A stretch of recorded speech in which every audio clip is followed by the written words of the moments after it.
I hate game critics. Ever since I watched IGN's review of Pokemon Mystery Dungeon Explorers of Sky, I've hated game critics. If you're a fan of this game and you've seen this review, you know why. This guy trashed this game and he didn't even finish it. You can tell since the only footage he used is from the beginning of the game. It's an old school type of gameplay, and this also shows in the old school type of graphics. I know this is a throwback to older games, but it just looks lazy these days. Special episodes where you play as the other characters in your Explorers Guild that you couldn't play as before. Unfortunately, these episodes end up being mostly cutscenes, like you wanted to read a novel about Bidoof's self-esteem issues.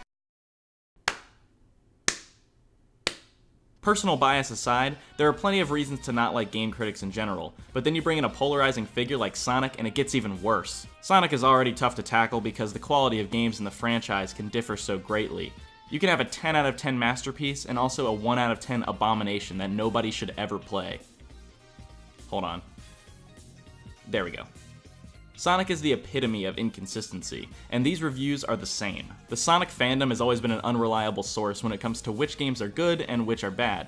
So you might think that a professional who is paid to review games might have some insight on what the good ones are, but in actuality, they're just as dumb as we are. Like I said before, these reviews are inconsistent in both language and scores. They have a tendency to be unclear as to what makes a game good or bad, or the score they give a game won't match up with what they said about it. IGN reviewed both Sonic Adventure games and were pretty positive with them, but if you read these reviews, then you'll find that they heavily criticize technical functionality, like the camera and collision detection.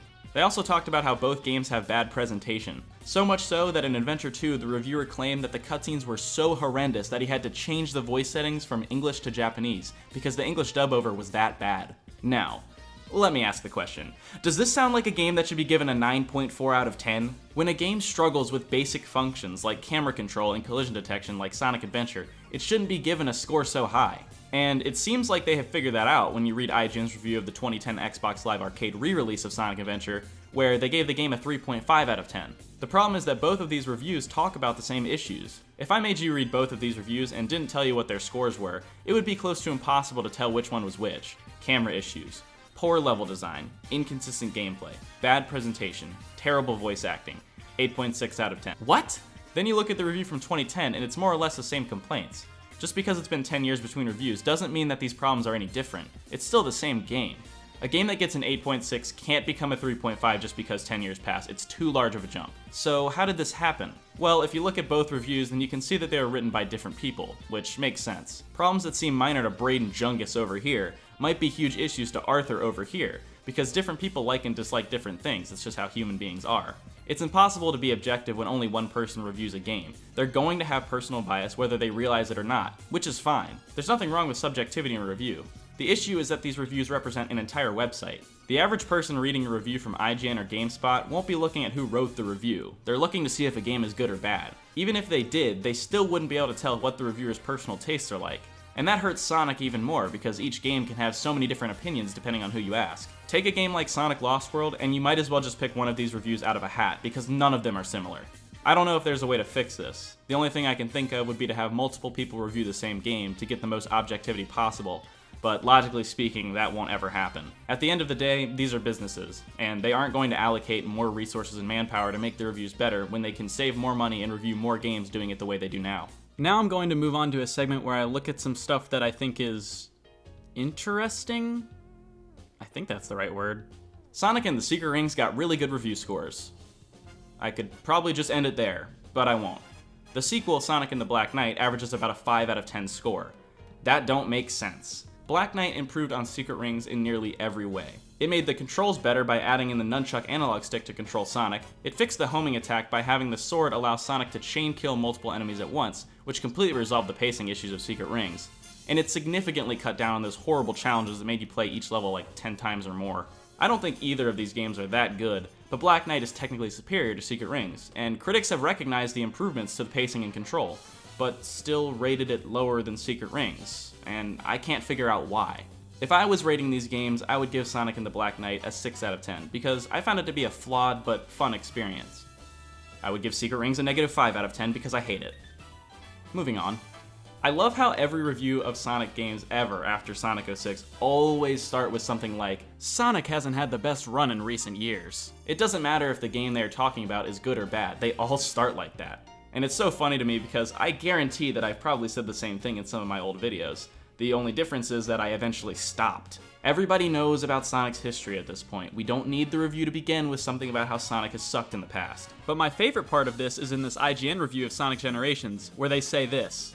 Sure, it looked like he was totally dead for a while, but now he's back, and we're ready to love him again.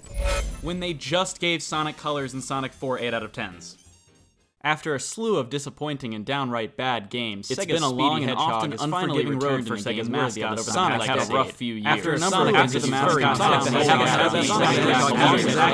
The last part of this segment has to do with the scoring scale itself. The scale is supposed to be 1 through 10, with 1 being the worst, 10 being the best, and everything in between. But critical reviews seem to only use this part over here in their scoring. It's very rare to see a game go below a 6 out of 10. Even some games that have been considered to be terrible will still get a 7 out of 10 from critics. But for Sonic, it's like it's the complete opposite. Sonic games nowadays have to be damn near close to perfect to scrap out a 7 out of 10. Sonic Colors has a Metacritic average of 78 out of 100. You wanna know what other game has the same score? Call of Duty Infinite Warfare.